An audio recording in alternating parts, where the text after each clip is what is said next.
بسم اللہ الرحمن الرحیم وبہ نستعین وهو خیر المعین صلی اللہ علی سیدنا محمد وآلہ الطاہرین الطیبین المعصومین اما بعد۔ آپ کی خدمت میں قرآن کریم کی تفسیر، جس کا عنوان ہم نے تربیت انسان از نگاہ قرآن قرار دیا تھا، بیان کیا جا رہا تھا۔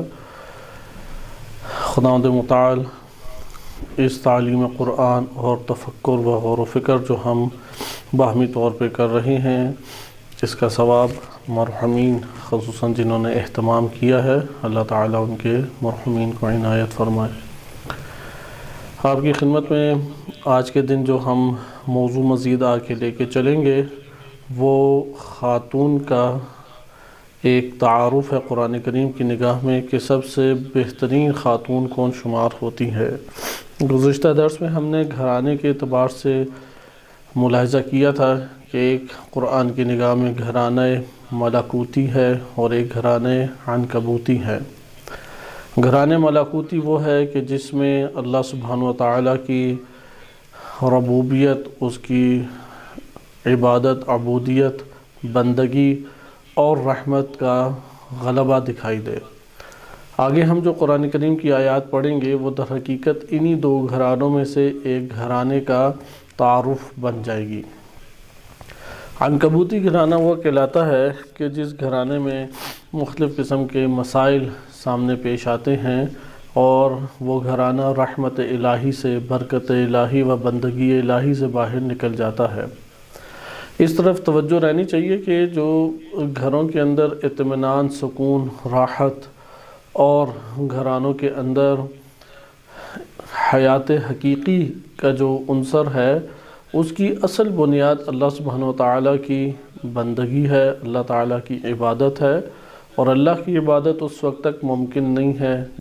رسول اللہ صلی اللہ علیہ وسلم کی ہستی، ان کی سنت، ان کی سیرت، ان کی شریعت سے وابستہ نہ ہوا جائے۔ حضرت صلی اللہ علیہ وسلم کی سنت، سیرت اور شریعت سے وابستہ ہونے کے لیے ضروری ہے کہ ائمہ اطہار علیہم السلام کے ساتھ وابستہ ہوا جائے، کیونکہ یہی 12 ہستیاں ہیں کہ جو حضرت صلی اللہ علیہ وسلم کی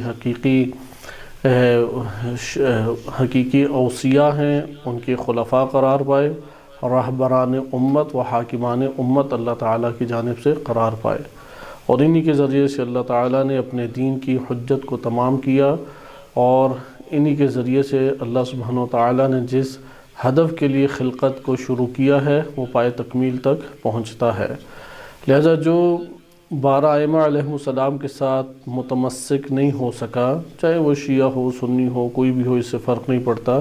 کیونکہ نام رکھ لینے سے یا چند چیزوں کا اقرار کر لینے سے یہ چیزیں حقیقت نہیں بن جاتی، بلکہ ضروری ہے کہ ائمہ اطہار علیہم السلام سے تمسک اختیار کیا جائے۔ تمسک کے لیے جہاں قبولیت اور اقرار پہلی شرط ہے، جو عموماً ہمارے ہاں عوام الناس میں دکھائی بھی دیتا ہے، یہ پہلی شرط ہے۔ اس کے بعد دوسرا مرحلہ معرفت ہے کہ اگر معرفت حاصل نہ ہو تو انسان گویا کہ ان سے تعلق نہیں رکھتا۔ محبت کا رشتہ رکھنا ضروری ہے کہ ان کے مراسم میلاد اور عزا کو اس لیے انعقاد کیا جائے کیونکہ ہماری گردن پر اظہار محبت واجب ہے۔ اہل بیت علیہ السلام کی محبت دل میں رکھنا اور اس کا اظہار کرنا، ہر دو امر ہمارے لیے لازم و واجب ہیں۔ لہذا اسی طریقے سے اطاعت کا وظیفہ ہے۔ لہذا جنہوں نے ائمہ اہل بیت علیہ السلام کی معرفت حاصل کی، اس نے رسول اللہ صلی اللہ علیہ وسلم کی معرفت حاصل کی۔ جس نے رسول اللہ کی معرفت حاصل کی، اس نے اللہ سبحانہ و تعالیٰ کی معرفت حاصل کی۔ بالکل اسی طرح سے جس نے ائمہ اطہار علیہ السلام کی اطاعت کی، اس نے نبی اکرم صلی اللہ علیہ وسلم کی اطاعت کی، اور جس نے رسول اللہ کی اطاعت کی، اس نے حقیقت میں اللہ کی اطاعت کی۔ اس لیے قرآن کریم نے واضح طور پہ کہہ دیا کہ جس نے رسول کی اطاعت کی فقط اطاع اللہ، فقط وہی شخص ہے جس نے اللہ کی اطاعت کی۔ لہٰذا آپ نے یہ ملاحظہ کیا کہ حقیقت میں گھرانے اپنے باطن کے اندر اور اس کی اساس میں جو ظاہر نمایاں ہوتا ہے، چونکہ جڑیں ہمیشہ باطن میں ہوتی ہیں، کبھی بھی ظاہر دکھائی نہیں دیتی،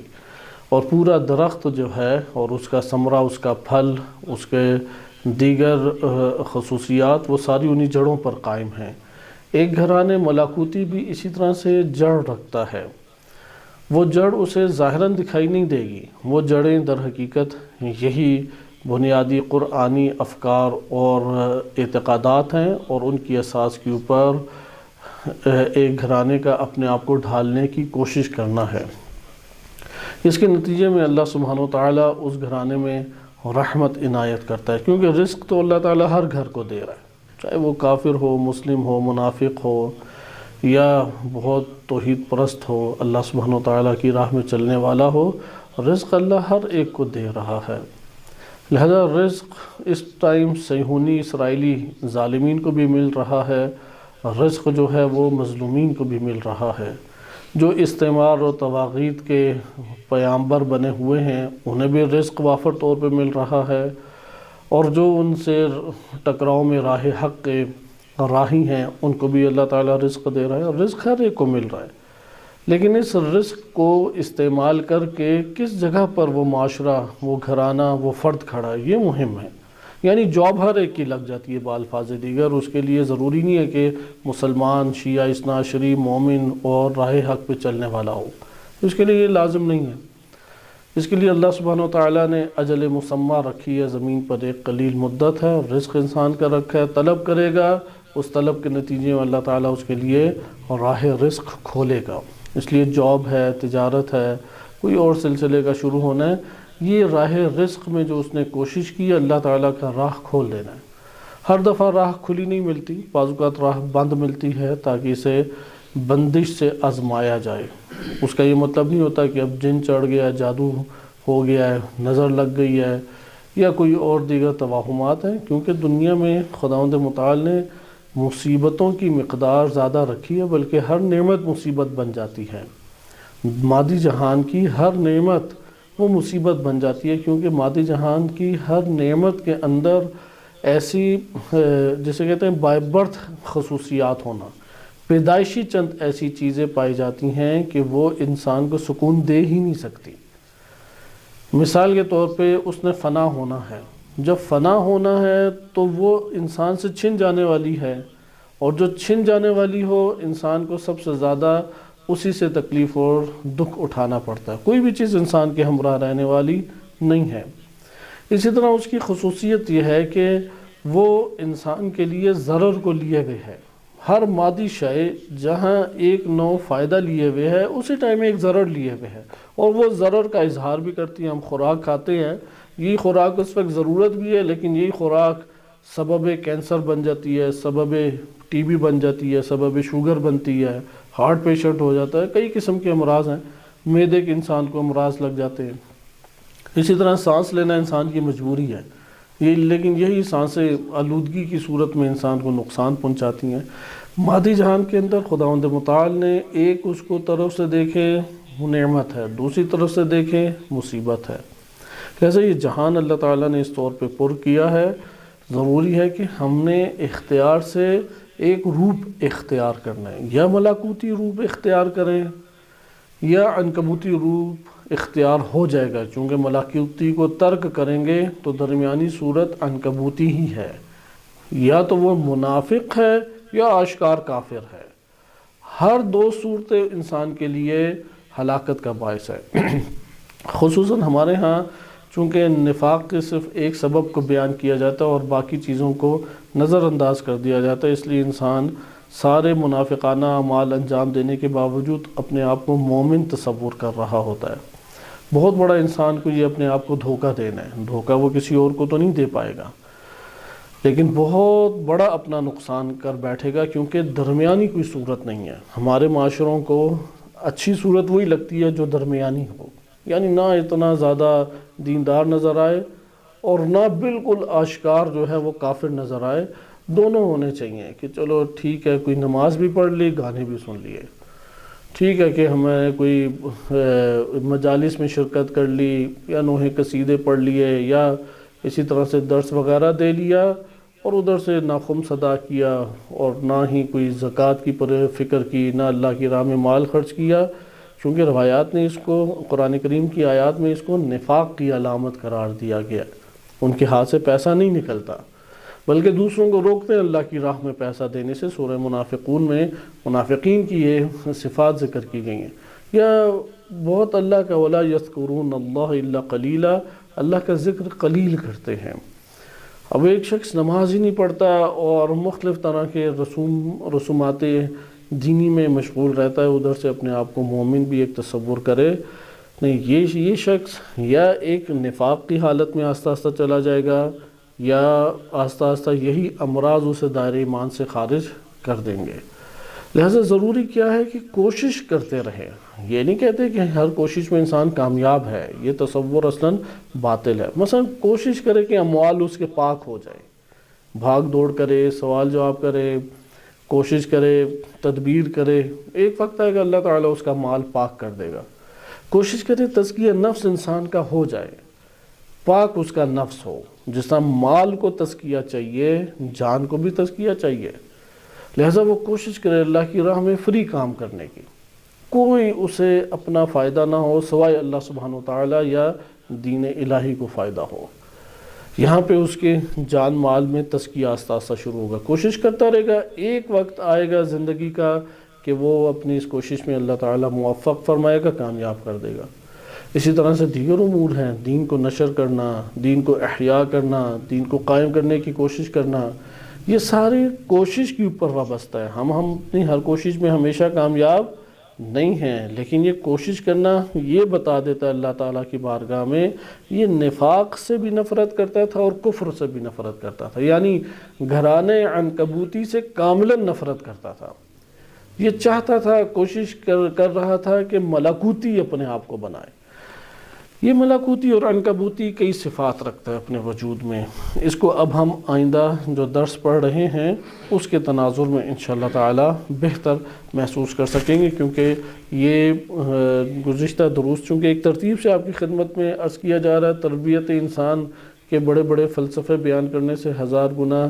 بہتر ہے کہ ہم قرآن کریم کے وہ انداز اور اسلوب اختیار کریں جو اللہ تعالیٰ نے ہماری ہدایت کے لیے قرار دی ہیں، اور اس میں ہم دیکھتے ہیں کہ ایک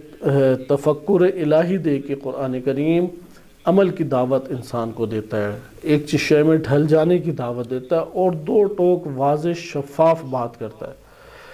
لہٰذا اس میں اب آپ آگے دیکھیں کہ کس طرح سے ہمارے پاس یہ نتیجہ آتا ہے کہ گھرانہ جو ہے اس کے بنیادی ستون ہمارے پاس دو ہیں، ایک ہمارے پاس مرد ہے اور ایک اس میں زن ہے، ایک مرد اور ایک زن۔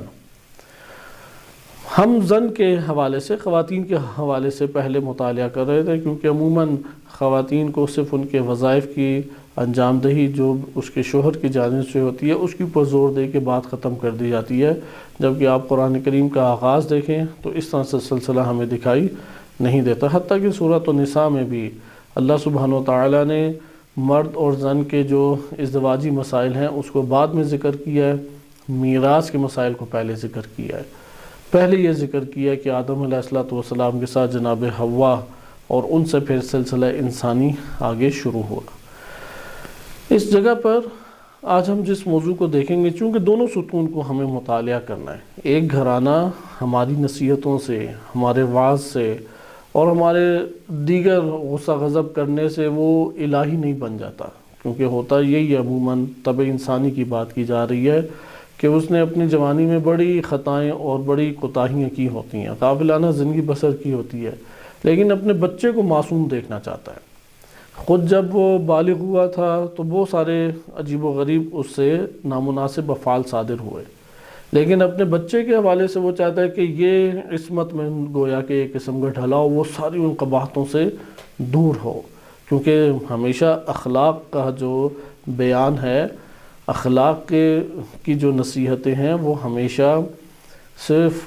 تعلیمات سے متاثر ہو کے نہیں دی جاتی، بلکہ خود جو کوتاہیاں انسان نے دیکھی ہیں اور خود جو نقائص اور نقصانات اس نے اٹھائے ہیں اس کے پیش نظر پہ انسان بعض تعلیمات اگلے کو منتقل کرتا ہے، اور عموماً گھرانے میں والدین اسی کو مد نظر رکھتے ہیں، لیکن اس بات کو وہ جانتے نہیں ہیں کہ جس چیز میں وہ خود نہیں ڈھل سکے وہ کیسے توقع کریں کہ ان کے بچے اس میں ڈھل جائیں۔ لہذا ضروری ہے کہ پہلے اپنے آپ کو اس میں ڈھالیں، جسے کہتے ہیں کہ خاموشی سے اپنے کردار کے ساتھ عمل کی طرف رغبت دلانا، وَإِلَّا وہ جو کر رہے ہیں بچے وہی سیکھیں گے۔ مثلا اگر یہ کر رہے ہیں کہ بہن بھائیوں کے ساتھ الجھاؤ اور بدتمیزی اور بد اخلاقی کے ساتھ بات کی جائے، ان کے اپنے بچے بھی یہی کریں گے، کیونکہ ایک ہی نسل ہے، ایک ہی گھرانہ ہے، ایک ہی خون ہے، اس اعتبار سے تو کوئی فرق نہیں ہے۔ لیکن اگر وہ یہ دیکھیں کہ نہیں، میرے باپ نے اپنے بہن بھائیوں کی ناگوار باتوں کو یا ان کے غلط رویوں کو، نامناسب رویوں کو صبر و تحمل سے جھیلا اور ہمیشہ صلح رحمی کو انجام دیا، یعنی تعلق جوڑنے کی طرف وہ لے کے آئے، یعنی بالفاظ دیگر کہ ناگوار چیزوں کو معاف کر دیا، درگزر کیا، کیونکہ انسانوں سے صادر ہوتی رہتی ہیں، بدتمیزی ہے، غیر اخلاقی حرکات ہیں، غصہ غضب میں برے اور توہین آمیز کلمات ہیں، یہ چیزیں عام انسان سے صادر ہوتی رہتی ہیں۔ لیکن وہ گھرانہ جو یہ دیکھ رہا ہے کہ میرے گھر کے اندر ایک فرد نے، یعنی میں جو گھر کا سرپرست ہے، وہ بچوں کو اب تربیت کرنا چاہتا ہے، وہ بتانا چاہتا ہے کہ آپس میں آپ ایک ملن نثار اور ایک اچھے طریقے سے زندگی بسر کریں، لیکن خود اس کے اوپر عمل نہیں کرتا۔ اگر خود عمل نہیں کرتا تو وہ گھرانے کا ستون ہی جب اندر سے ضعیف ہے تو وہ چھت کیسے قائم رہے گی؟ وہ چھت تو نیچے گرے گی۔ وہ چھت یہی ہے، یہ بچے ماں باپ جو ہیں وہ چھت کی مانند ہے، اس چھت کے نیچے یہ افراد زندگی بسر کر رہے ہوتے ہیں۔ لہذا تمام کی تمام اس فضا میں تاثیر وہ والدین کے عمل سے نمایاں ہوتی ہے۔ اس لیے لازم ہے کہ ماں باپ سب سے پہلے اپنی اصلاح کریں۔ اگر ماں باپ اصلاح نہیں کرتے تو بچے کو جتنی بھی نصیحت کرتے رہیں، وہ پہلا اعتراض جو خاموشی سے اپنے نفس کے اندر ابھاری رکھتا ہے وہ یہی ہے کہ خود تو اس کے اوپر عمل نہیں کیا اور ہم کیسے عمل کریں، یا لاشعوری طور پہ وہ دیکھ دیکھ کے اس کی روح، اس کا نفس اسی ایک اچھائی یا برائی میں ڈھلتا چلا جاتا ہے۔ اچھائی بھی اسی طرح ہے، برائی بھی اسی طریقے سے ہے۔ بعض اوقات ایسا ہوتا ہے گھرانے سے ہٹ کر بندہ معاشرے سے متاثر ہو جاتا ہے، اور بلا شک و شبہ معاشرے کی تاثیر انسان کے گھرانوں میں اپنے گھرانے کی تاثیر سے بالاتر ہے، اس میں کوئی شک نہیں ہے۔ لیکن آغاز انسان کی زندگی کا، کیونکہ بالآخر انسان عموماً دنیا بھر میں 17-18 سال کی عمر تک والدین ہی کے سرپرستی میں رہتا ہے، اور یہی وہ عمر ہوتی ہے کہ جس میں انسان نے جو بننا ہے وہ اندرونی طور پہ اس کی ساخت بنیاد پڑ جاتی ہے اس کی روح کے اندر، پھر وہی نشوونما پانے لگتی ہے۔ مگر یہ کہ کوئی اپنی اس نشوونما کو رہنمائی اور ہدایت کے ذریعے سے موڑنے کی کوشش کرے، ہاں برے ماحول سے بھی ممکن ہے کہ اس کی بنیاد بڑی اچھی اور پاکیزہ ڈلی، جیسے حضرت نوح علیہ السلام کے گھرانے میں تھا، لیکن معاشرے کی تاثیر نے اس کو گمراہی اور انحراف کی طرف لے گیا، کیونکہ بالآخر معاشرہ جو ہے وہ انسان اختیار سے ہی اس کا شکار ہوتا ہے، ایسا نہیں ہے کہ مجبور ہے معاشرے کے سامنے، لیکن اس اختیار میں اس کی رغبت اور رجحان تیز ہوتی ہے، اس لیے تیزی سے اسے اختیار کرتا چلا جاتا ہے۔ اس لیے ہم نے اس اپنے دروس میں تربیت انسان کے عنوان سے والدین یا ازدواجی جو جوڑا ہے، یعنی میاں بیوی، ان کو مد نظر رکھتے ہوئے ساری گفتگو پیش کی جا رہی ہے، چونکہ وہ جو کریں گے وہی در حقیقت گھر میں تعلیم دے رہے ہیں، کیونکہ جو عمل کی تاثیر ہے اور عمل کا پیغام ہے یہ سب سے گہرے طور پر پڑتا ہے۔ ہاں یہ ضرور ہے کہ یہ موقع، یہ فرصت اپنی جگہ پر موجود رہتی ہے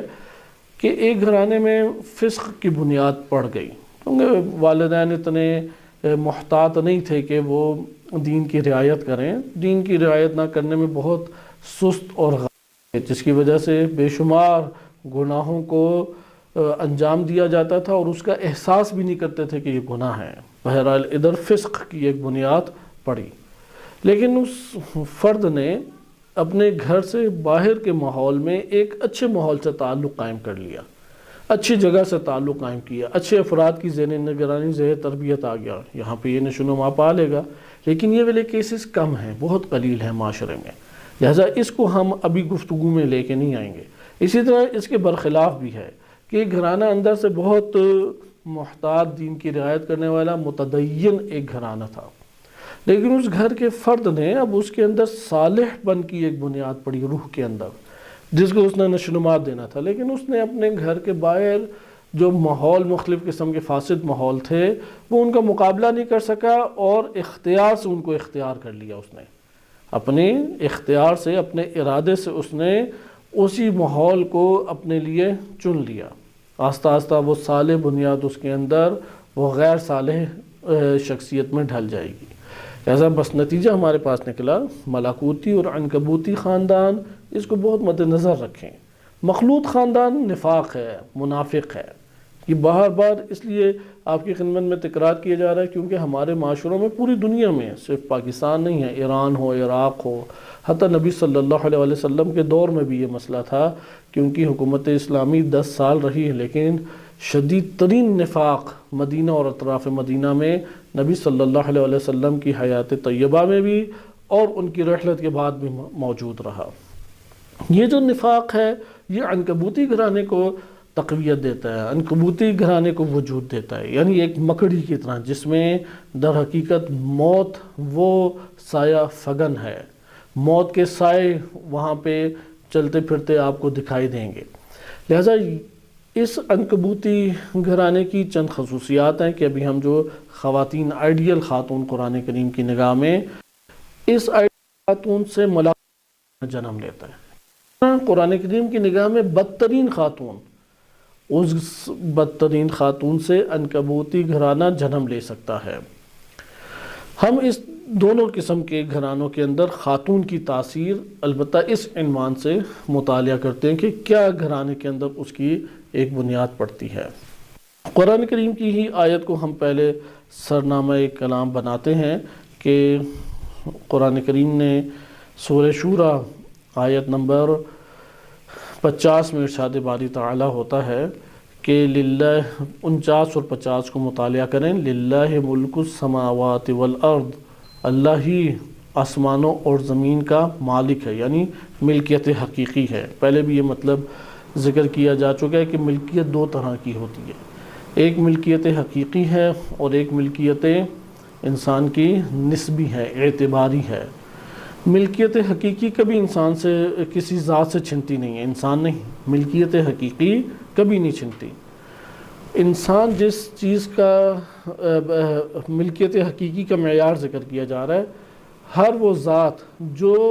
کسی شے کی خالق ہے وہ مخلوق اس کی ملکیت حقیقی ہے، اس کا تعلق اس شے سے کیا ہے؟ ملکیت حقیقی کا تعلق ہے، کبھی اس سے جدا نہیں ہو سکتی۔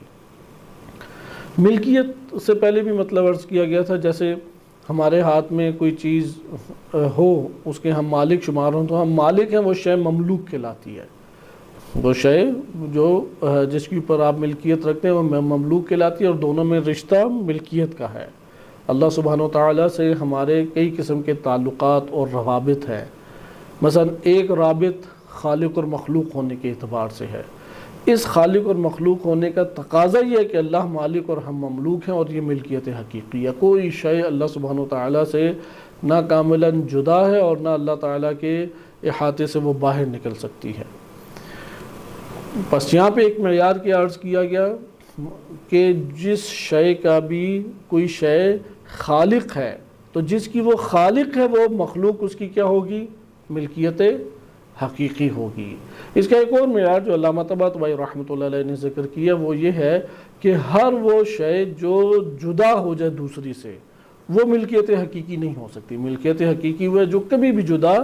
نہیں ہو سکتی۔ ملکیت اعتباری اس کے مقابلے میں ہے، جس میں خالق اور مخلوق کا تعلق نہ ہو وہ کیا کہلاتی ہے؟ ملکیت اعتباری۔ یا اس کی وہ دوسری، اس کے مقابلے میں اس کا دوسرا معیار، اور وہ معیار یہ ہے کہ جہاں پر بھی ایک شے جدا ہو سکتی ہے، جہاں جدا ہو جائے وہ ملکیت اعتباری ہے۔ جیسے ہم سے ہماری زمین ہے، گھر بار ہے، لباس ہے، یہ ساری چیزیں جدا ہونے والی ہیں، حتیٰ اولاد، حتیٰ کہ انسان کا یہ جسم، جو شے جدا ہو جائے گی وہ ملکیت اعتباری ہے، نسبی ہے، یعنی فقط نسبت ہے اس کی آپ سے، ورنہ کوئی تعلق نہیں ہے اس کا۔ انسان کے لیے ملکیت حقیقی کی مثال، کیونکہ اللہ تعالیٰ تو ہر شے کا خالق ہے، اس لیے ہر شے اس کے لیے ملکیت حقیقی ہے، کبھی اس سے جدا نہیں ہوگی۔ انسان اپنے اعمال کا خالق ہے، انسان عمل کا خالق ہے، عمل کو خلق انسان کرتا ہے اپنے ارادے اور اپنے قدرت سے۔ لہٰذا یہ کبھی بھی انسان سے عمل اس کا جدا نہیں ہوگا، وہ اس دنیا میں بھی اس کی تاثیر دیکھے گا،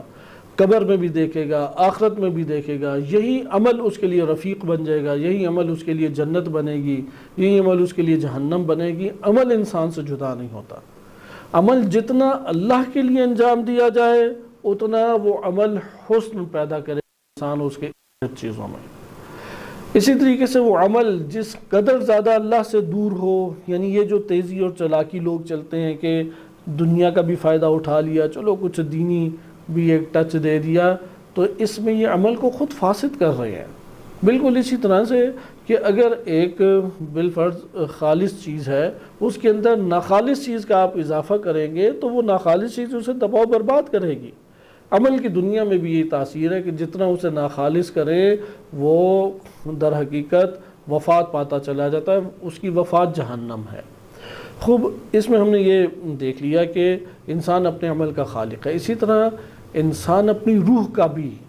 یعنی آغاز میں اللہ نے ہمیں خلق کیا، لیکن روح کے اندر جو ہم نے برپا کرنا ہے اس کی خلقت کا اللہ تعالیٰ نے اختیار ہمیں دیا ہے۔ تم اپنے لیے روح کے لیے جنت بناؤ، ٹھیک ہے، تم اپنے روح کے لیے جہنم بناؤ، وہ بھی ٹھیک ہے۔ اس لیے کہتے ہیں کہ جنت اور جہنم انسان سے جدا کبھی بھی نہیں ہوگی، کیونکہ وہ اس کی اپنی تخلیق ہے۔ جو اپنی تخلیق ہے اس کے ساتھ تعلق ملک حقیقی کا ہے۔ ہاں یہ ضرور ہے کہ ملک حقیقی بڑی قلیل تھی، یہاں پہ اللہ تعالیٰ کا فضل و رحمت ہوا تو اس مثلا جہنم ہے، جہنم کی ملک حقیقی اس کی قلیل ہے، تو آہستہ آہستہ اس کو ایک فرصت دی جائے گی کہ اس ملکیت حقیقی سے کسی طریقے سے چھٹکارا حاصل کرے۔ لیکن اگر وہ اس قابل نہیں ہے، وہ سراپا ایک سورج کے انگارے کی طرح اپنے وجود کو آگ میں لیے ہوئے ہے، تو شفاعت اسے نہیں آ کے شامل حال ہو سکتی۔ یہ سمن بکمن عمیون فہم لا یرجعون ہیں۔ بس یہاں پہ آپ نے دیکھا کہ ملکیت حقیقی کے دو معیارات ہیں۔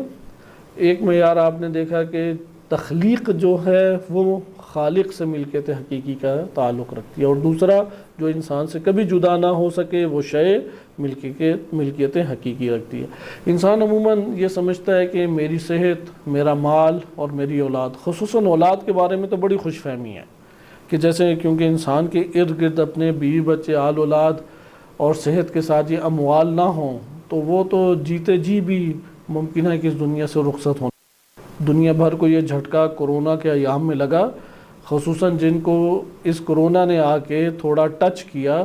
ان کو یہ بات پتہ ہے کہ قبر میں نتیجہ کیا ہوگا۔ مثلا رات تک تو بڑے خوشحال اور ہنسی خوشی زندگی بسر کر رہے ہیں، لیکن آدھی رات ہونے کی دیر تھی، اب خاتون کے پاس نہ اس کا شوہر ہے نہ بچے ہیں، اور وہ بستر کے اوپر موجود ہے، سانسیں لینے کے لیے اس کے منہ میں ماسک چڑھایا ہوا ہے، اور یہاں پہ اسے اندھیرا ہی اندھیرا نظر آتا ہے۔ اچانک ساری چیزیں چلی گئی۔ انسان کے ساتھ موت کے عالم میں بھی یہی ہے، اچانک سب چیزیں اس کے پاس سے چلی جائیں گی۔ اب انسان یہ سمجھتا ہے کہ میں جو رسوماتی ایک زندگی بسر کر رہا ہوں یا روٹین لائف زندگی بسر کر رہا ہوں، قبر میں یہ بچے مجھے مل جائیں گے۔ اللہ تعالیٰ نے نسب جو اس دنیا میں رکھا ہے وہ ایمان کی شرط کے اوپر اس کا تعلق آخرت میں رکھا ہے۔ قبر میں اور آخرت میں اس کا تعلق نسب کی اساس پر نہیں ہے، اس دنیا میں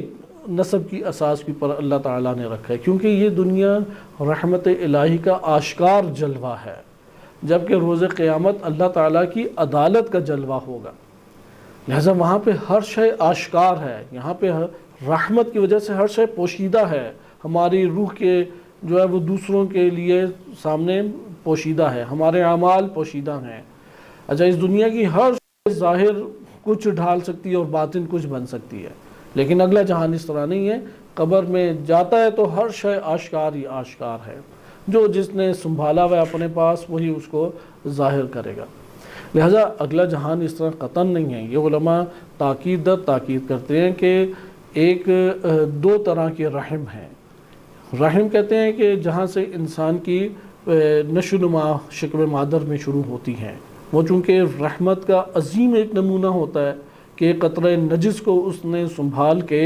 زندگی کی خوبصورت اور خوشگوار ترین لمحات میں نشو و نما دی، اور یہ ہر طرف سے وہ رحمت کو چونکہ احساس کر رہا ہوتا ہے، اس لیے اسے رحم سے تعبیر کیا جاتا ہے۔ لہذا یہ جو رحم سے رشتے ہیں اس دنیا میں، رحم وہ والدین ہیں، ان کے تعلق سے ایک رشتہ داری آباد ہوتی ہے، اور جس کو اللہ نے رشتے کی صورت میں جوڑا ہے واجب ہے کہ اسے انسان جوڑے، کچھ بھی ہو جو اس کا تعلق انسان کے لیے جوڑنا لازم ہے، اسے کہتے ہیں صلہ رحمی۔ اگر اس رحم کو قطع کر دیں تو قطع کرنا گناہ کبیرہ میں سے ہے، اور گناہ کبیرہ میں بھی بڑے گناہوں میں سے ہے۔ ادھر کوئی عزت ذلت کے معاملات نہیں چلتے، ادھر کوئی چھوٹے بڑے کے تعلقات نہیں چلتے، ادھر کوئی عالم غیر عالم کا تعلق نہیں چلے گا۔ ادھر جس چیز کا تعلق جڑتا ہے وہ کیا ہے؟ اللہ نے تمہارا تعلق جوڑا تھا تو تم نے دنیا میں جوڑے رکھنا ہے، آخرت میں دیکھی جائے گی کیا ہوتا ہے۔ اس دنیا میں ہمارا وظیفہ ہے کہ اس کے ساتھ تعلق جوڑیں، کیونکہ اللہ نے اسے رحم کی اساس کے اوپر ہم سے تعلق جوڑا ہے۔ اسے کہتے ہیں صلہ، یعنی اتصال، عربی میں صلہ کلمہ اتصال کو کہتے ہیں، یعنی متصل کرو، تم اس تعلق کو متصل کرو۔ ایک ہے قطع کرنا، اب قطع کرنے والے، قطع کرنا یعنی کاٹ دینا، جن سے تعلق اللہ نے جوڑا تھا ان سے اگر تعلق کاٹ دیے جائیں یہ کیا کہلائے گا؟ قطع رحمی۔ ایک ازدواج یہ ہے، ایک ازدواج ایمانی ازدواج ہے، ایمان کی اساس پہ، کیونکہ ازدواج کہتے ہیں دو چیزوں کا آپس میں ملنا، زوج یعنی جوڑا، ایمان کی اساس کے اوپر جو جڑتا ہے اس کو کہتے ہیں کہ ایمانی ازدواج۔ جو ایمانی اساس کے اوپر جڑے گا اس کو اللہ تعالیٰ آخرت میں ملائے گا۔ بس آخرت میں فقط و فقط جو ازدواج چلے گا، جو زوج چلے گا، جو جوڑا چلے گا، وہ ایمان کی اساس پر ہے۔ لہذا انسان کے لیے ضروری ہے کہ اللہ، اس کے رسول اور اہل بیت علیہ السلام ان سے تعلق جوڑے، قرآن سے تعلق جوڑے۔ قرآن واحد معصوم ہستی ہمارے ہاتھ میں ہے، واحد معصوم ہستی ہے۔ ایک معصوم ہستی غیبت میں ہے لیکن قلب کے ذریعے آپ متصل ہو سکتے ہیں اس ذات سے۔ قرآن تو وہ ہستی ہے کہ جو نگاہوں کے سامنے بھی ہے، یعنی اس کا ظاہر، اس کا بدن، یہی الفاظ اور کلمات، وہ تو ہماری آنکھوں کے سامنے ہے۔ ہم جو اتنا واویلا مچاتے ہیں کہ معصوم ہستی کی ایک دفعہ زیارت کر لیں، ایک نگاہ دیکھ لیں، تو وہ قرآن کی صورت میں موجود ہے ہمارے سامنے۔ پھر اس سے قلبی تعلق کس نے قائم کیا؟ اس سے تو قلبی تعلق جس نے قائم کیا اسی کی اساس پہ آگے بڑھے گا۔ لہذا یہ بہن بھائی، والدین اور دیگر سارے نسبی رشتے اس دنیا کے اٹھتے ساتھ ٹوٹ جائیں گے۔ بعد میں اولاد نہیں نظر آئے گی مگر یہ کہ اگر وہ ایمان کی اساس پہ جڑی ہوئی ہو۔ اس کے بعد بہن بھائی نہیں نظر آئیں گے مگر ایمان کی اساس پہ جڑیں۔ حتیٰ انبیاء کے لیے اللہ تعالیٰ نے یہی ضابطہ رکھا، اور حضرت نوح علیہ السلام کے پسر کو کہا کہ لیس من اہلک، یہ تیرے اہل سے نہیں ہے، انہ عمل غیر صالح، یہ ایک غیر صالح عمل کو انجام دے۔ عمل ایسا عمل ہے جو غیر صالح ہے، یعنی اس کا وجود ایک عمل بن چکا ہے جو غیر صالح۔ غیر صالح کیسے صالح کے ساتھ جڑ سکتا ہے؟ یہ جوڑا بنتا ہی نہیں ہے، کیونکہ آخرت میں تو ہمیشہ رہنا ہے۔ یہ تو بات سمجھ آتی ہے، جہاں عارضی زندگی بسر کرنی ہے ٹھیک ہے، اس طرح کے سارے اچھے برے، پاکیزہ غیر پاکیزہ، طیب خبیث، سارے کے سارے مل کے رہیں، وقت گزارنے گزر جائیں گے۔ لیکن آخرت میں تو ساری عمر رہنا ہے، کیسے یہ جوڑا بن جائے؟ صالح کے ساتھ غیر صالح، مومن کے ساتھ ایک شرابی کبابی، کیسے ہو سکتا ہے؟ نمازی کے ساتھ ایک بے نمازی جو نماز ہی نہیں پڑھتا اور خام خیالی میں وہ اڑتا پھرتا ہے اور سب سے بڑا مومن، بعض نیک اعمال بن کرنے کی وجہ سے وہ اپنے آپ کو مومن سمجھنے لگے، یہ اس کے گمانات ہیں۔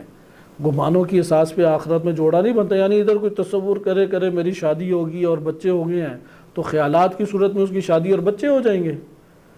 ممکن نہیں ہے۔ اسی طریقے سے ہمارے چند اعمال انجام دینے سے وہ صورت نہیں بنے گی کہ جس کی وجہ سے ہم یہ کہیں کہ آخرت ہماری آباد ہوگی۔ لازم ہے کہ اس ترتیب کو اختیار کریں، یعنی افکار قرآنی، اور اس کو کوشش کریں کہ عملی جامہ پہنائیں۔ لہذا یہ جو ملکوتی خاندان ہے یہ ہر دو زندگی کے لطف اٹھا لے گا، دنیا میں بھی محبتوں کے ساتھ رہا، اپنائیت کے ساتھ رہا، اور اس نے جن سے اللہ نے تعلق جوڑا تھا ان سے صلہ رحمی کو انجام دیا، اور آخرت میں بھی چونکہ ان کو مومن اس نے رکھا تھا، مومن فضا بنائی تھی، ایمانی فضا بنائی تھی، آخرت میں بھی اللہ تعالیٰ نے ان کو یہی فضا عنایت فرمائی۔ اور قرآن کریم سورہ طور میں واضح طور پہ اللہ تعالیٰ نے ارشاد فرمایا کہ وہ لوگ جنہوں نے ایمان میں اپنے آباء و اجداد کی اتباع کی، وَإِلَّا آباء و اجداد کوئی حیثیت نہیں رکھتے۔ ایمان میں جنہوں نے اپنے آباء و اجداد کی اتباع کی، اللہ سبحانہ و تعالیٰ اس اولاد کے گناہوں کو معاف کر کے ان کے آباء و اجداد کے ساتھ انہیں ملا دے گا۔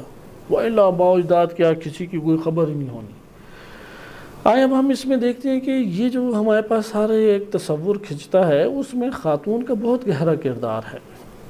اس لیے قرآن کریم کی اس آیت کے آغاز میں آپ نے ملکیت حقیقی کا تصور دیکھا، اور ملکیت حقیقی میں اولاد نہیں آتی، یہ ذہن نشین رکھ لیں۔ یہ ساری کی ساری نصیحت قرآن کریم کی نگاہ میں اپنے آپ کو اور آپ عزیزان کی خدمت میں فقط اس لیے بیان کی ہے کہ لَهُ الْمُلْكُ السَّمَاوَاتِ وَالْأَرْضِ قرآن کریم میں بہت کثرت سے یہ کلمہ آیا ہے، تاکہ یہ گمان انسان کا ٹوٹ جائے کہ یہ جس کو اپنی ملکیت چیزوں کی سمجھ رہا ہے، یہ اس کی ملکیت ہے ہی نہیں۔ عمل اس کی ملکیت حقیقی ہے جو ہمیشہ اس کے ہمراہ رہے گا۔ اسی طریقے سے اس نے اپنی روح کے اندر جو تخلیق کی ہے اور اپنے ارادے اور عمل کے قلم سے اس نے جو تصویر کشی کی ہے، ہمیشہ یہ اس کے ساتھ زندگی بسر کرے گا۔ وَإِلَّا یہ ساری کی ساری چیزیں اللہ سبحانہ و تعالیٰ کی ہیں، اس کو چاہتا ہے مشیت الہی کے تحت خلق کرتا ہے۔ یَهْبُ لِمَن یَشَاءُ اِنَاثًا، جس کے لیے مشیت ہے اسے مؤنث ہبہ کر دیتا ہے، مؤنث بنا دیتا ہے۔ وہابہ ہوتا ہے عطا کرنا، عطا کرنا یعنی اللہ کی مشیت جس کے لیے ہوتا ہے اسے کیا بنا دیتا ہے؟ اناثا، مؤنث بناتا ہے۔ وَيَهْبُ لِمَن يَشَاءُ الذُّكُورَ، اور جس کو وہ مشیت ہوتی ہے اسے مذکر بنا دیتا ہے۔ أَوْ يُزَوِّجُهُمْ ذُكْرَانًا وَإِنَاثًا، یا اللہ سبحانہ وتعالی انہی میں سے جوڑے بناتا ہے، ذکران اور مؤنث، مؤنث اور مذکر کے جوڑے آگے بنا دیتا ہے۔ وَيَجْعَلُ مَن يَشَاءُ عَقِيمًا، اللہ سبحانہ وتعالی پھر جوڑے بنانے کے بعد جس کے لیے مشیت ہوتی ہے اسے عقیم، بانجھ بنا دیتا ہے، نئی فصل اگتی، نئی اولاد ہوتی اس سے۔ یہ انسان کے لیے ایک آزمائشوں میں سے آزمائش ہے۔ اسباب متعدد ہوتے ہیں، لیکن اللہ تعالیٰ نے کسی کو اولاد سے آزمایا اور کسی کو عقیم پن سے آزمایا، یہ مشیت الہی کے تحت ہے۔ یعنی ساری اس نے کوششیں کی، اور سارے اسباب بھی ظاہری جو اسباب ہیں قوانین دنیا کے مطابق جو اللہ تعالیٰ نے خلق کیے ہیں، سارے اسباب بھی درست اور ہر چیز بھی ٹھیک تھی، لیکن اولاد نہیں ہو رہی۔ اب یہ ایک بہت بڑا غم بن جاتا ہے انسان کے لیے، کیونکہ شادی شدہ ہونے کے بعد سب سے پہلا جو تقاضا معاشرے کے اندر، اطراف میں اور انسان کے وجود میں ابھرتا ہے وہ اولاد ہی کے اعتبار سے۔ اس لیے جس کو اولاد اللہ عطا کر دے، یہ اللہ سبحانہ وتعالیٰ کی نعمت تمام ہوتی چلی گئی، حجت تمام اس کے اوپر ہوتی چلی گئی۔ اچھا، جس کے لیے اولاد نہیں ہے اس کا یہ مطلب نہیں ہے کہ اب وہ غم اور حزن اور دکھ میں بیٹھ جائے، نہیں، ممکن ہے کہ اولاد نہ ہونے سے اللہ تعالیٰ اسے آزمائے، کیونکہ جو زندگی کی ادھر ایام ہیں وہ قلیل ہیں، اور ان قلیل ایام میں نعمات بنام مصائب و مشکلات وہ انسان کے لیے آتی جاتی رہتی ہے۔ بہرحال وَيَجْعَلُ مَن يَشَاءُ عَقِيمًا إِنَّهُ عَلِيمٌ قدیر، اللہ بہت علم رکھنے والی ذات اور بہت زیادہ قدرت رکھنے والی ذات ہے، لہذا یہ جو حکم عقیم ہونا ہے یہ اللہ کی قدرت سے باہر نہیں ہے۔ اور اسی طرح کسی کو جوڑے مل جاتے ہیں کہ اس نے اپنی غفلتوں میں ایک عمل اپنی زوجہ سے انجام دیا، اور اس کے نتیجے میں اللہ نے اس کو اس کے توقعات سے، اس کے تصورات سے بڑھ کر ایک نعمت، ایک قطرہ نجس سے عنایت فرما دی۔ یہ اللہ تعالیٰ کا اس کے لیے بہت بڑی آزمائش کا وجود دینا ہے، کیونکہ اولاد مال سے بڑھ کر انسان کے لیے آزمائش ہے۔ انما اموالکم و اولادکم فتنہ، یعنی قرآن کریم نے حصر کیا ہے اس دنیا کے اندر جو فتنے کی سطح کی آزمائشیں ہیں، کیونکہ ہر آزمائش فتنے کی سطح کی نہیں ہے۔ فتنہ اصل میں کہتے ہیں کہ سونا جو سیاہ ہوتا ہے، ناخالص ہوتا ہے، اس کو انتہائی تیز حرارت کی بھٹی کے اندر ڈالا جاتا ہے۔ وہ جب اس بھٹی کے اندر جاتا ہے اور شدید اور تیز آگ کی نظر ہوتا ہے، اور وہ آگ پے در پہ اس کو جب تیز تیز تھپیڑے مارتی ہے تو اس کے نقائص اور اس کی سیاہی اور اس کے دیگر جو کدورتیں ہیں، گندگی ہے، اسے دور کر دیتی ہے، اور جب وہ آگ سے نکالا جاتا ہے تو اب وہ خوب چمک رہا ہوتا ہے۔ اس آگ کے اندر مبتلا کرنا، اس کو عرب کہتے ہیں کہ فتنتن، فتن یعنی ایسی شدید آزمائشیں جو انسان کے اندر خلل کو ایجاد کر سکیں۔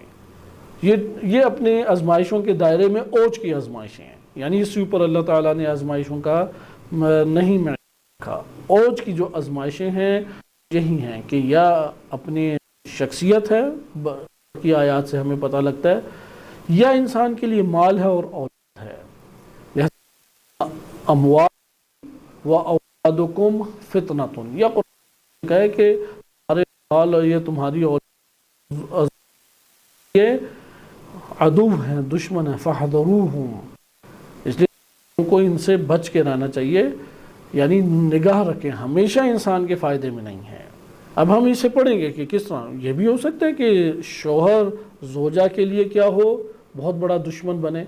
اور یہ بھی ہو سکتا ہے کہ زوجہ شوہر کے لیے دشمن بنے۔ ادھر دشمن کا معیار فقط اور فقط وہ نہیں ہے قاتلانہ حملے، جیسے امام حسن مجتبیٰ علیہ السلام یا امام تقی علیہ السلام پر ان کی ازدواج نے کیا، یا یہ بھی نہیں ہے کہ اس سے بہت زیادہ ایک دوسرے کو غصہ اور غضب میں مبتلا کریں۔ آگے اور بھی موارد اس کے آئیں گے جو قرآن نے ذکر کیا ہے کہ دشمنی کا ایک مورد وہی ہے کہ جناب آسیہ اور فرعون ظاہری طور پہ بہترین زندگی، ظاہری طور پہ زندگی کے سارے معیارات پورے ہیں، یعنی فرعون اپنی زوجہ کو خوب ٹائم دیا کرتا تھا، بہترین نعمتوں میں رکھتا تھا، بہترین لباس، بہترین گھر، ہر خواہش پوری کرنا، حتیٰ کہ موسیٰ علیہ السلام کی جو جان بچی وہ فرعون نے اپنی بیگم کی بات مانی، اس قدر وہ نرم ہو جاتا تھا، ورنہ پوری ریاست میں کوئی فرد نہیں تھا کہ فرعون کو کہہ سکے کہ اس بچے کو ہم اختیار کر لیں، لیکن جناب آسیہ کی بات مان کے کیا، اور جناب آسیہ دشمن سمجھتی تھی فرعون کو، اللہ تعالیٰ کی بارگاہ میں دعا کی اور قرآن نے تذکرہ کیا، ایک امرأہ صالحہ کا تذکرہ قرآن کریم نے کیا کہ انشاءاللہ اس کی طرف ہم اگلے دروس میں آئیں گے کہ قرآن کریم نے صالح خواتین کا جو تذکرہ کیا اس میں ہمارے لیے انتہائی تعجب کی صورت میں بعض گوہر قرآن کریم کی آیات سے سامنے آئیں گے کہ اللہ سبحانہ و تعالیٰ نے مردوں سے بھی بعض خواتین کو افضل طور پہ اپنی قدرت کا نمونہ قرار دیا ہے، جیسے جناب مریم سلام اللہ علیہ ہیں، جناب فاطمہ زہرا سلام اللہ علیہ ہیں، اور اسی طرح پست ترین نمونے بھی ذکر کیے، مردوں میں بھی اسی طرح ہیں، اعلیٰ ترین نمونے بھی ہیں اور پست ترین نمونے بھی ہیں۔ لیکن اس جگہ پہ آپ نے ملاحظہ کیا کہ یہ جو مال اور اولاد کی آزمائش ہے یہ فتنے کی سطح کے اوپر ہوتی ہے، نہیں برداشت کر پاتا، مثلا اولاد کو اپنی نگاہوں سے دور نہیں جانے دیتا، اولاد کو زیادہ ادھر ادھر خطرے والی چیزوں میں وہ ڈالنے سے ہمیشہ گھبرائے گا۔ اب یہ اس کی خام خیالی اور گمانات ہیں، ہونا کیا چاہیے، دل پہ پتھر رکھے، جو اس کی صلاح و تربیت کے لیے بہتر ہے اسے انجام دینے کا موقع دے دیں، ہاں جو نامناسب چیزیں اس سے اجتناب ضروری ہے۔ بہرحال یہ آئندہ کے دروس کا موضوع ہے، ابھی ہم اس بنیادوں کو قوی کریں کہ والدین اپنے حیثیت کو گھرانے کے اندر کیسی رکھیں، وہ جس حیثیت کو جنم دیں گے ان کی اولاد کے اندر ویسی ہی حیثیت شخصیت کے طور پہ اجاگر ہوتی چلی جائے گی، اور اگر والدین ملاکوتی حیثیت کو اختیار کریں یا کوشش کریں آہستہ آہستہ اولاد میں اسی کے نمونے وہ دیکھیں گے کہ زیادہ ابھرنا شروع ہو جائیں، لیکن اگر عنکبوتی کو انہوں نے وہاں پہ بنیاد رکھی اسی کے عناصر وہ اپنی زندگی میں دیکھیں گے۔ قرآن کریم کی اس آیت سے آپ نے ملاحظہ کیا کہ مرد اور زن کی تقسیم ہمارے خواہش اور اختیار کے اوپر اللہ تعالیٰ نے قرار نہیں دی، اس خلقت کو اللہ نے اس لیے رکھا تاکہ اس دنیا میں نسل انسانی بڑھ سکے۔ بالفاظ دیگر ہر دو جگہوں پہ چونکہ انسان کی زندگی کے مراحل ہیں، ایک یہ ہماری زندگی ہے، ایک ہماری قبر یا برزخ کی، اور ایک قیامت کی زندگی ہے، ہر زندگی میں انسان کو اپنے ارد گرد کا احساس کے طور پہ چاہیے کہ اس کے پاس ایک ہلکے احباب ہوں، رفیق ہوں، دوست ہوں، اولاد ہو، ازواج ہوں، مختلف طرح کے انسان کے جو اپنے کی ڈیمانڈ ہے، ایک دفعہ معاشرے کی ڈیمانڈ ہوتی ہے، ایک دفعہ نفس کی ڈیمانڈ ہے۔ آخرت میں یہ معاشرے نہیں ہیں، معاشرے یا حکومت اسلامی یا شریعت کے قوانین آخرت میں نہیں ہیں، کیونکہ وہاں پہ معاشرے کی جہت سے کسی شے کی ضرورت نہیں ہے، لیکن انسان کی اپنی اشتہا کے اعتبار سے، اپنی زندگی کی لذت کے اعتبار سے ہاں ضروری ہے کہ وہ خواہش کرے اولاد اس کے ہمراہ ہو، والدین ہوں، بہن بھائی ہوں، عزیز رشتہ دار ہوں، دوست احباب ہوں، یہ ہو سکتا ہے، لیکن اس دنیا کے اندر ڈیمانڈ الگ ہے۔ اللہ سبحانہ وتعالیٰ نے اس دنیا میں معاشرے کے لیے اس سارے کے سارے نسب کو چلایا ہے، ادھر چونکہ نسب ایمان کی اساس پہ چلنا ہے، لہذا جو مومن ہے وہ جڑ جائے گا، جو مومن نہیں ہے وہ جدا ہو جائے گا، چاہے زوج ہو یا زوجہ ہو، اولاد ہو یا کوئی اور ہو۔ اس دنیا کے اندر چونکہ ایمان کی اساس کے اوپر رشتہ داریاں قرار نہیں پائیں، بلکہ جس اساس کے اوپر رشتہ داریاں قرار پائی ہیں وہ قبائلی تعلق ہے، تاکہ ایک دوسرے سے پہچان ہو، انسان زمین پر پہچانے جائیں، ورنہ فیکٹری کی طرح ایک ہی ماڈل سب کو دکھائی دیتا ہے۔ جیسے چائنا پہ نگاہ کریں تو سارے ایک جیسے ہی نمونے ہمیں دکھائی دے رہے ہوتے ہیں، چائنیز کو ایشین جو سینٹرل ایشیا میں رہنے والے لوگ ہیں وہ بھی اسی طریقے سے دکھائی دیتے ہیں۔ تو اب پہچانے کیسے انسان؟ پہچان کے لیے لتعارفوا، قرآن نے اس کا فلسفہ بیان کیا کہ تاکہ تم ایک دوسرے سے پہچانے جاؤ، یا ایک دوسرے کے دنیا کے اندر تزاحم کی زندگی اللہ تعالیٰ نے رکھ دیا۔ تزاحم کی زندگی سے کیا مراد ہے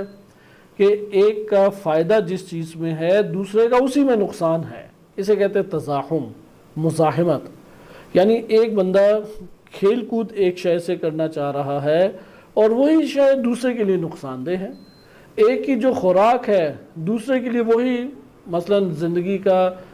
سودا ہے، جیسے کہ ہم حیوانات کو ذبح کرتے ہیں یا پھل اور سبزیاں وغیرہ کھا لیتے ہیں، ان کی حیات ختم ہو جاتی ہے۔ یہ آپ نے نقطہ ملاحظہ کیا، تزاحم کی زندگی کے اندر ضروری ہے کہ انسان اپنی زندگی جینے کے لیے ایک قوت کو اختیار کرے اور قوانین کے دائرے میں آئے۔ یہ قوت اسے قبائل ہی سے ملے گی، اپنے آس پاس رشتہ داروں ہی سے ملے گی۔ اچھا، اسی طریقے سے وہ جو قوانین کے اوپر اس نے عمل کرنا ہے اس کے لیے بھی اس کے لیے ماحول اسی طریقے سے بنے گا۔ بس آپ نے یہ فلسفہ زندگی اس جگہ پہ مختصر الفاظ میں دیکھا۔ اس کے اندر ہم اناث، یعنی یہ جو قرآن کریم نے خاتون کا تذکرہ کیا ہے اناثن کے نام سے، مؤنث کے نام سے، اس کو ہم ازدواجی زندگی کے تعلق میں دیکھیں، ملاکوتی یا آئیڈیل۔ ہم آسان لفظ آئیڈیل بنتا ہے، وَإِلَّا قرآن کریم کی لغت میں ہم اسے کہہ سکتے ہیں کہ ملاکوتی زوجہ، جسے ملاکوتی گھرانہ جانا ملے۔ کیا اس میں خصوصیات ہونی چاہیے؟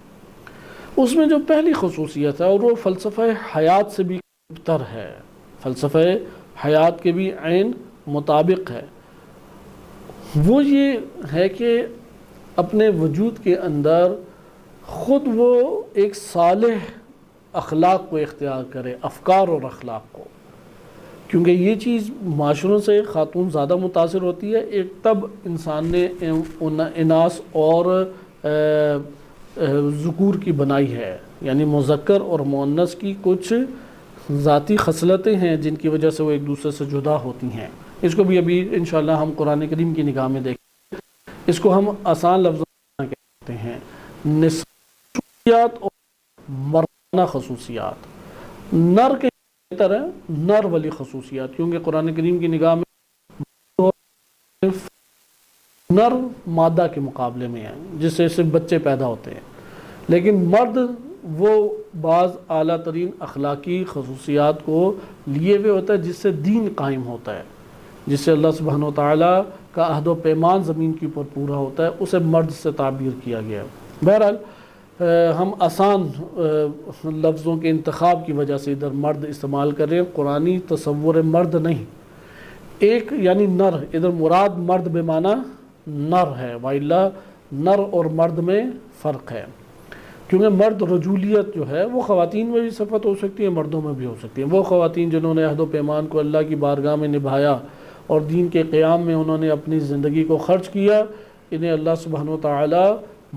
ایک مردانگی کی اوصاف کی نگاہ سے اسے ملاحظہ کرتا ہے۔ یہ نر والی صفات نہیں ہیں، لیکن ہم جس کو مد نظر ابھی ایک اور موضوع کو رکھنا چاہ رہے ہیں، اور اسی سے پہلی ہم ادھر شرط بھی آئیڈیل خاتون کے حوالے سے مکمل کر رہے ہیں، وہ یہ ہے کہ مرد نسوانی خصوصیات کا ہونا اور مردانہ خصوصیات کا ہونا ایک مشترک انسان ہونے کے اعتبار سے خصوصیات ہیں۔ یہ ابھی ہم مطالعہ نہیں کر رہے، کیونکہ مرد اور زن روح کے اعتبار سے تو کوئی مرد اور زن نہیں ہے، روح بالآخر روح ہے، انسان بالآخر انسان، انسانیت سے پہچانا جاتا ہے، وہ مرد ہو یا زن ہو، کوئی تقسیم نہیں ہے۔ اس لیے انسانیت کوئی اختیار کر گئی ہستی، چاہے مرد ہو یا زن ہو، اللہ کی بارگاہ میں اس کی عبادت قبول ہے۔ اس لیے قرآن نے واضح کہہ دیا، ایسا نہیں ہے کہ مرد انجام دے تو اس کی عبادت قبول ہے، خاتون انجام دے تو عبادت قبول ہی نہیں ہے، یا خاتون کو زیادہ فیور دے دیا کہ نہیں اس نے تھوڑی عبادت کی تو زیادہ قبول ہے، اور مرد بیچارہ ساری رات بھی لگا رہے تو تب بھی اس کی عبادتیں قبول نہیں ہیں۔ نہیں، اللہ سبحانہ وتعالیٰ نے تقویٰ کے اعتبار سے، زہد کے اعتبار سے، عبادت کے اعتبار سے یہ تقسیمات مذکر مؤنث کی نہیں ملاحظہ کی۔ مذکر مؤنث کی جو ہیں وہ ازدواج کے اعتبار سے اور اس دنیا کے اندر مختلف ذمہ داریوں کے اعتبار سے تقسیم ہے۔ اس تقسیم میں ایک دوسرے سے فرق بھی ہے اور ایک دوسرے کے ساتھ اشتراک بھی ہے، یعنی مشترک حیثیت بھی ہے اور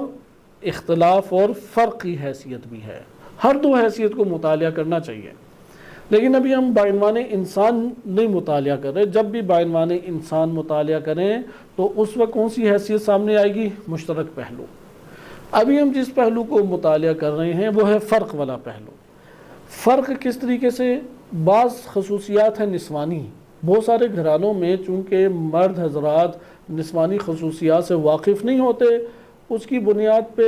بہت ایک درستگی کا اور نامناسب رویہ اختیار کرتے ہیں۔ اگر وہ اللہ سبحانہ وتعالیٰ کی خلقت کے ان تقاضوں کو مطالعہ کرتے اور سمجھتے تو ان کو تدبیر کرنا آسان ہو جاتا۔ مسائل تو حل نہیں ہوتے سارے، لیکن اس کی تدبیر کرنا آسان ہو جاتا۔ نمبر 2، اسی طریقے سے مردانہ جو خصوصیات ہیں اس کو بہت ساری، بلکہ اکثر بیشتر خواتین وہ اس کا فہم نہیں رکھتی،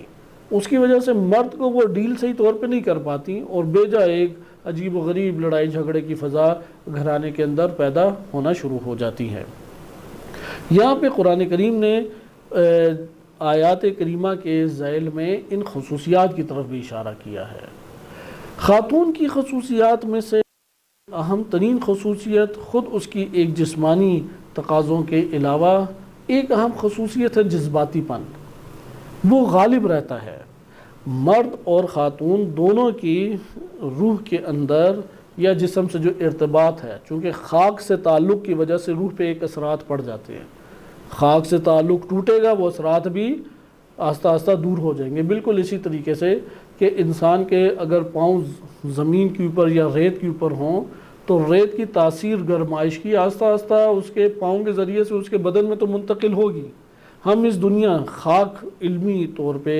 یہ فکرہ بولا جاتا ہے جب کہا کہ خاک سے انسان کا تعلق ہے، مٹی سے انسان کا تعلق ہے، اس سے مراد یہ دنیا ہے۔ دنیا سے جب انسان کا تعلق بنتا ہے تو ایک تاثیر روح کے اوپر اجاگر ہوتی ہے۔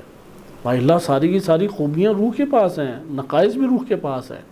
لیکن بعض جو نقائص کا غلبہ ہے وہ دنیا سے تعلق کی وجہ سے ابھر آتا ہے۔ وہ تعلق دنیا سے ٹوٹے گا، وہ بھی ابھار بھی ختم ہو جائے گا۔ خاتون میں جو تعلق اس خاک سے قائم ہونے کی وجہ سے ابھرتا ہے وہ جذباتی پن ہے،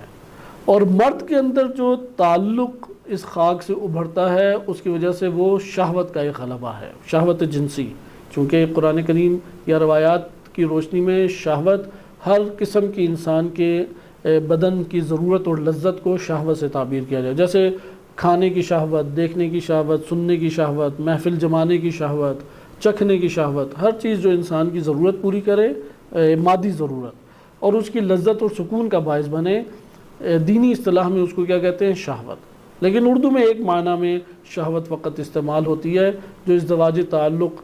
کی اساس اور بنیاد بنتی ہے۔ خلاصہ کلام، خاک سے جب تعلق پیدا ہوا تو روح کے اندر خاتون کے وہ جذباتی عنصر غالب آتا ہے، اور مرد کے اندر جو ہے وہ شہوت کا عنصر، یعنی شہوت جنسی کا عنصر، اردو میں جسے شہوت کہتے ہیں، وہ غالب آتا ہے۔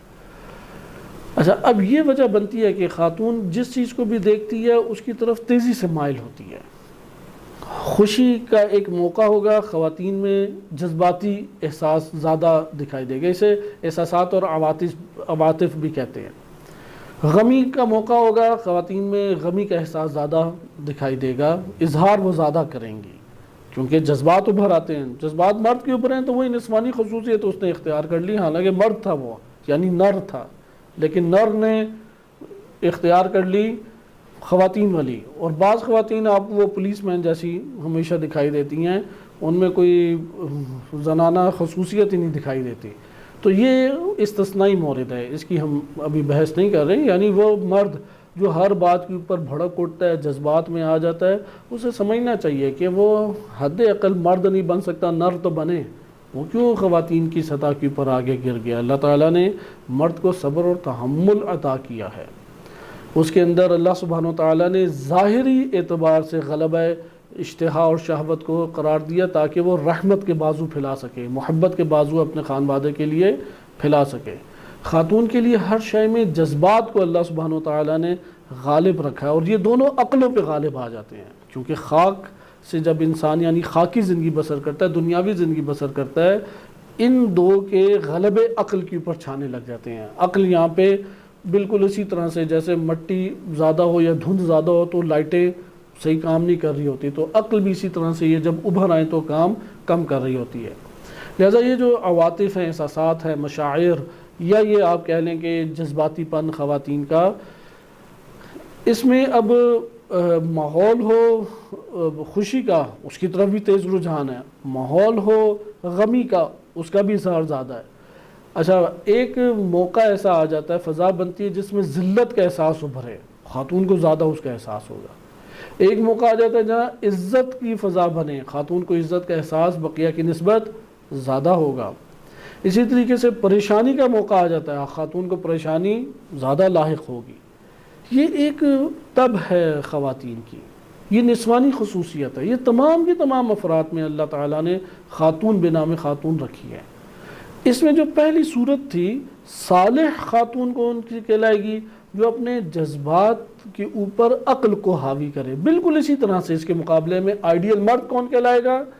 جو اپنی شہوت کے اوپر عقل کو غالب کرے۔ یہ ہمارے پاس آج کے درس کا ایک اور قاعدہ آ گیا، کیونکہ ہر درس میں ہم ایک قاعدے کو گھرانے کے مسائل کے عنوان سے مطالعہ کرتے ہیں کہ یہ ایک جامع قواعد ہیں۔ ان قاعدوں کو مد نظر رکھ کے اپنے گھرانے کے مسائل اور دیگر افراد کے مسائل کو ہمیں مطالعہ کرنا چاہیے۔ بالکل اسی طرح جیسا کہ ہم نے سابقہ درس میں ملاکوتی اور عنکبوتی گھرانے کی تقسیم میں بھی اس کو اشارتاً ذکر کیا تھا، لیکن ادھر آپ نے اس کو ابھی تفصیل سے مطالعہ کیا کہ صالح خاتون کون کہلائے گی، کیونکہ پچھلے ہم نے درس میں اس پہلو کو دیکھا تھا کہ جو بھی رحمت کے بازو پھیلا دے گا، یہ عظمت بھی رکھتا ہے، یہ جیتا بھی ہے انسان، یہ ہارا نہیں ہے۔ وہ شخص ہار گیا جو ضد نہیں توڑتا، وہ شخص ناکام ہو گیا۔ جو حتماً انتقام اور بدلہ لیتا ہے، یہ شخص ناکام ہے، یہ شکست خوردہ انسان ہے، یہ ہار جاتا ہے۔ وہ شخص جیت گیا کہ جس نے پھیلا دیے، جس نے محبت کے اپنے کردار کو پیش کر دیا، جس نے عفو درگزر کیا، جس نے پہل کی تعلق جوڑنے میں اور ملاقات میں۔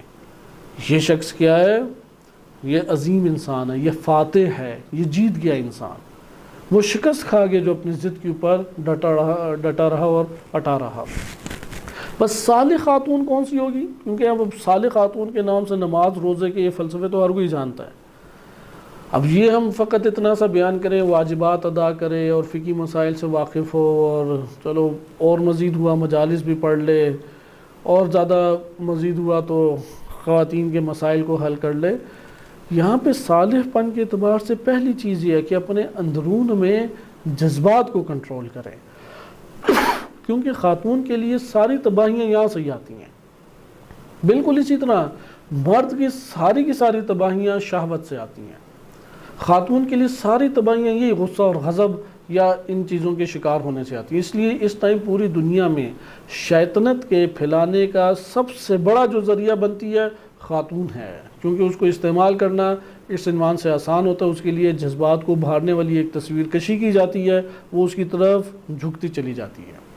اسی طریقے سے اگر منفی ایک ماحول ہے، یعنی فحاشی کا ایک ماحول ہے،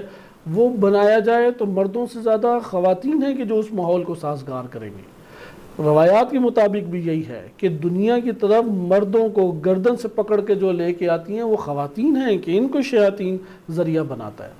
اسی طرح صالح افراد میں بھی کامیاب ترین صالح افراد کو کرنے والی کون ہے؟ وہ بھی خواتین ہیں۔ ایک گھرانے کے اندر خاتون ہیں کہ جو اس قدر مرد کو ایک سہولت اور ایک مدد اور تعاون فراہم کرتی ہے کہ وہ الہی راہوں کے اوپر استقامت کے ساتھ ڈٹا رہے۔ اب انشاءاللہ گھرانوں کی مثال دی جائے گی۔ ایک گھرانے کے اندر یا ایک معاشرے کے اندر ایک کامیاب ترین صالح انسان کی کامیابی میں ایک بڑا ہاتھ، شانہ بشانہ حد تک وہ خاتون کا ہوتا ہے، صالح خاتون کا ہوتا ہے۔ لہذا صالح خاتون معاشرے کے اندر دین کے قیام کا سبب بنتی ہے، اور غیر صالح خاتون وہ معاشرے کے اندر فساد اور کفر و شرک کا باعث بنتی ہے، اور اس قدر پستی کے اوپر گرتی ہے جذبات کے ہاتھوں کہ جب آپ جنگ احد میں دیکھیں کہ مشرکین کے بڑے بڑے جو نامور شجاع ترین انسان شمار ہوتے تھے، جن کو وہ شیر دلاور کہا کرتے تھے، جن کے بہادری کے گیت لوگ معاشرہ گایا کرتا تھا، احد کے میدان میں وہ مشرکین بھاگ گئے، لیکن یہ ہندہ ادھر ہی کھڑی رہی، اور مردوں کو بھی تانے دے دے کے اس نے واپس بلایا، اور آخری دم تک وہ میدان کے اندر وہاں پہ ڈٹی رہی، کھڑی رہی، وہاں سے وہ ہٹی نہیں۔ اور پھر جناب حمزہ علیہ السلام ان کے پاس آئی، پاؤں سے ان کو اس نے خوب ان کی تذلیل کی اور پامال کیا، پھر جتنے اعضاء تھے دو دو وہ سارے کے سارے اعضاء کاٹے، آنکھیں نکال دیں، ناک کاٹ دیا، انگلیاں کاٹ دیں، پاؤں کی انگلیاں کاٹ دیں، پھر سینہ چیرا، جگر نکالا، دل نکالا، ہار ان اعضاء کا اس نے پہنا۔ کتنی دیر وہاں پہ کھڑی رہی، اس کے جذبات ہی نہیں اندر ٹھنڈے ہو رہے تھے۔ پورے 1.5 سے 2 سال جب تک بدر کے بعد عہد نہیں آئی، اس کا ایک رات بھی سکون سے نہیں گزرا، تڑپتے ہوئے پوری رات گزرتی، کیونکہ اس کے باپ اور بھائی کا قتل عام ہوا جناب حمزہ اور امیر المومنین علیہ السلام کے ہاتھوں۔ لہٰذا دیکھیں ایک نمونہ جذبات کے ہاتھوں ہمارے سامنے موجود ہے۔ اسی طریقے سے اور ہمارے پاس اس طرح کے نمونے موجود ہیں، یا بالکل اپنے جذبات کے اوپر قابو پا کے عقل کو روشن کیا، اسے کہتے ہیں فہمیدہ خاتون، اسے کہتے ہیں باشعور خاتون، صالح خاتون۔ لہٰذا خاتون میں اگر صالح پن دیکھنا ہے تو اس کے رکوع سجود سے نہیں لگے گا، وہ ایکٹریس بھی چادر پہن کے جس طرح سے مریم مقدس انہوں نے فلم بنائی ہے، مقدس نما آپ کو دکھائی دے گی۔ خاتون میں صالح پن دیکھنا ہے تو دیکھیں کہ وہ جذبات کو کتنا کنٹرول کر سکتی ہے۔ نمبر 2، مرد کے اندر صالح پن کو دیکھنا ہے تو دیکھیں کہ شہوت کو وہ کتنا کنٹرول کر لیتا ہے۔ اس لیے مرد کا غضب اور غصے میں ہونا یہ خواتین والی صفت ہے، یہ اس کے ساتھ جچتا نہیں ہے، اور خاتون کا رام رہنا اور ہمیشہ مسکراتے چہرے کے ساتھ رہنا یہ اس کی طبیعت اور اس کی طب کے برخلاف ہے۔ اچھا، یہاں پہ ہم نقطہ لے کے آج کی گفتگو ختم کرتے ہیں کہ اچھا اب ہمارے معاشروں کے اندر ایک شخصیت جو ہے،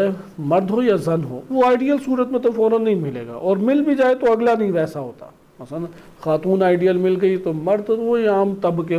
مطابق ہے کہ شہوات کا بھی غلبہ ہے اور غصے کو بھی اس نے اپنے اوپر خوب ماشاءاللہ غالب کیا ہوا ہے، اس لیے غصہ آئے تو وہ ادھر ایک ظلم و ستم کی داستان بنا دیتا ہے، اور جب شہوت کا شکار ہو تو دوسری طرف حقوق کی پامالی کی طرف بھی آ جاتا ہے۔ اسی طریقے سے یہ بھی برعکس ہو سکتا ہے، مرد اچھا ہو، خاتون جو ہے وہ صالح نہ نکلے، مرد صالح ہے، وہ ہر چیز میں بیچارہ شریف النفس ہے، لیکن یہ خاتون اس نے ہر لحاظ سے اسے چکر دیے ہوئے ہیں اور نوکر ایک قسم کا بنایا ہوا ہے اور حاکم اور غالب بنی ہوئی ہے۔ اور یہ بھی ہو سکتا ہے کہ دونوں ہی غیر صالح ہوں،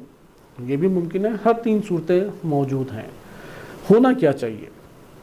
ہونا یعنی ہم کیا کریں، کیونکہ ہم یہ جانتے ہیں کہ ہم آئیڈیل صورت میں اپنے گھرانوں میں نہیں بیٹھے ہوئے، ہم پہلی چیزیں کوشش کریں، ہر سوال کے اس نوعیت کا جواب ایک ہی ہے، وہ قرآن کریم نے اور روایات نے بیان کیا، تمہارا کام کوشش کرنا ہے، تمہیں کامیاب کرنا اللہ تعالیٰ کا کام ہے، تمہارا تھوڑی کام ہے۔ یعنی میرا اور آپ کا کام نہیں ہے کہ میں اور آپ کامیاب ہو جائیں، میں اور آپ جو ہیں وہ نجات خود نہیں پا سکتے، میں اور آپ نتیجہ خود نہیں دے سکتے، ہم فقط و فقط ایک کام کر سکتے ہیں، عمل کی کوشش کریں، اور وہ بھی خالص نیت کے ساتھ۔ اس لیے پہلی چیز ہے کوشش۔ نمبر 2، ایک شخصیت کو نشو نما کی ضرورت ہوتی ہے، یعنی مرد اور زن دونوں کو گھرانے میں نشو نما کی ضرورت ہے۔ اسی اعتبار سے اس کے لیے دائرہ کار معافی اور درگزر کا بہت وسیع کر دے۔ بالفاظ دیگر چونکہ خاتون جذباتی ہے اور اس چیز کا اثر تیز لے لیتی ہے، لہٰذا وہ تانے دے گی، لہٰذا وہ روئے گی بھی، وہ شکایات بھی لگائے گی، اندر کی بات بھی باہر ممکن ہے کہ پھیلا دے، اظہار جو ہے ناراضگی کا شدت کے ساتھ کرے گی، یہ اس کی طب کے مطابق ہے، یعنی یہ اس کے لیے غیر ایک طبی چیز نہیں ہے، عادی چیزوں سے ہٹ کر نہیں ہے۔ ہاں بدلہ لینے کے اوپر ڈٹ جائے، عادی چیزوں سے ہٹ کر ہے، کیونکہ جذبات ہی کی وجہ سے وہ بیٹھ بھی فوراً جاتی ہے، چونکہ غم جب ملتا ہے تو مایوسی طاری کرتا ہے، تو خاتون کے فوراً مایوسی کی طرف رجحان تیزی سے بڑھ جاتا ہے، خوف زیادہ جلد ہو جاتی ہے، جلد پر امید ہو جاتی ہے، امید دلانے پہ بہت جلد پر امید ہو جاتی ہے، خوف دلانے میں بہت جلد خوف زیادہ ہو جائے گی۔ ابھی خاتون ہے وہ نہ پر امید ہو رہی ہے نہ خوف زیادہ ہو رہی ہے، یعنی شوہر کی باتوں میں آ ہی نہیں رہی۔ وہ پتہ ہے کہ جتنی دفعہ بھی کہنا ہے شوہر کی، جیسا کہ ایک حضرت سلیمان علیہ السلام کے ساتھ واقعہ بھی معروف ہے،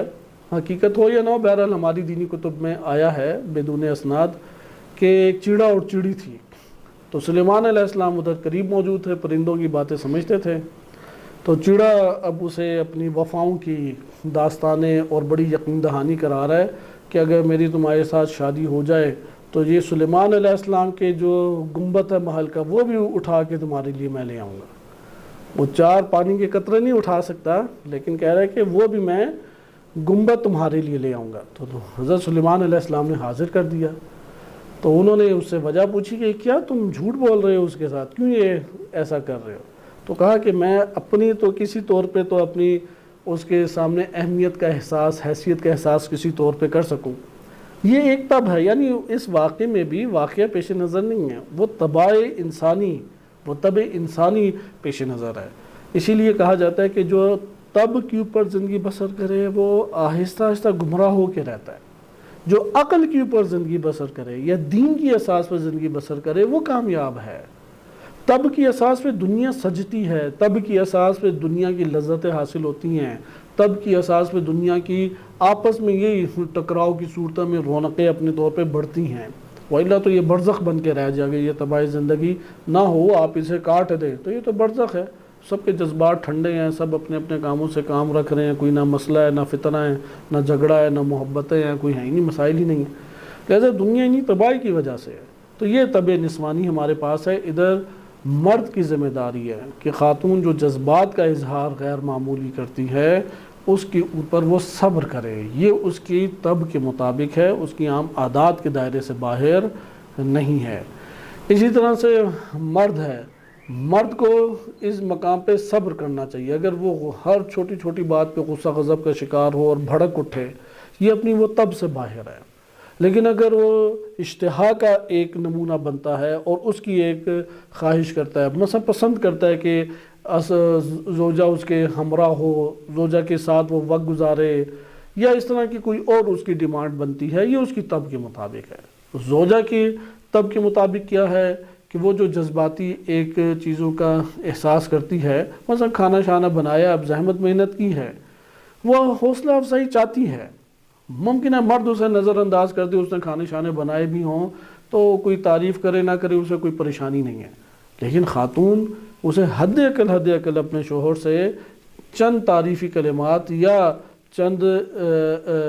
چیزوں کی ضرورت ہوتی ہے کہ جو اس کی حوصلہ افزائی کا باعث بنے۔ ہاں یہ بھی صحیح ہے، صحیح نہیں طریقہ کار کہ کاذب فضا بنائی جائے، کاذب فضا بھی بالکل غلط ہے، یعنی کھانا کسی کام کا بنایا نہیں اور کہیں کہ اس سے لذیذ ہم نے کبھی کھانا کھایا ہی نہیں،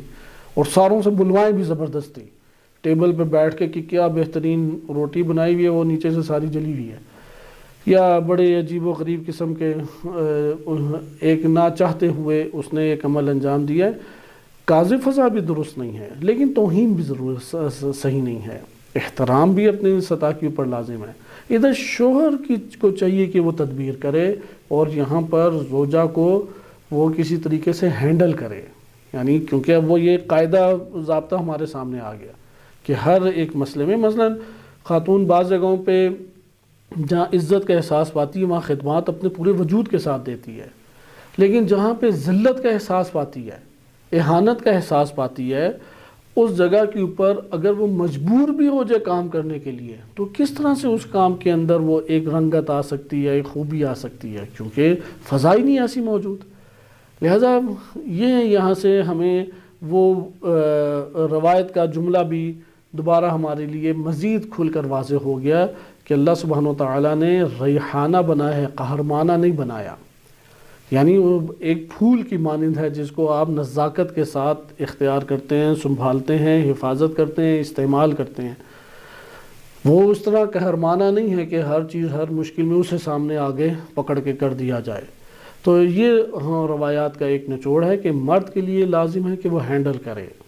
وہ جتنے بھی احساسات ہیں، اس لیے وہ اس کا جائزہ لے کے یہ جو رسپانس ہے، یہ جو تقاضے ہیں خاتون کے، یہ آیا اس کی طبع جذبات کے مطابق ہیں، خوب اس میں وہ ایک فرصت دے، اگر وہ دائرے اسلام سے زیادہ خارج نہیں ہیں اور وہ اس دائرے میں آ سکتے ہیں، اگر ہاں وہ پورے گھرانے کے لیے ہی ایک مصیبت بن جائے اور گھرانے کے ڈوبنے کا باعث بنتے ہیں، تو وہاں پہ مرد ایک نو اسٹینڈ لے سکتا ہے، وإلا وہ اسے اسی دائرے میں ہینڈل کرے، تدبیر کرے، اور بہتر صورت میں جذبات کے اوپر عقل کو حاوی کرنے کی کوشش کرے۔ مثلا جذبات کی صورت میں اگر خاتون کی عقل اس جگہ پہ اسے فائدہ نہیں دے رہی، تو مرد کی عقل تو اللہ نے سالم ادھر رکھی ہے،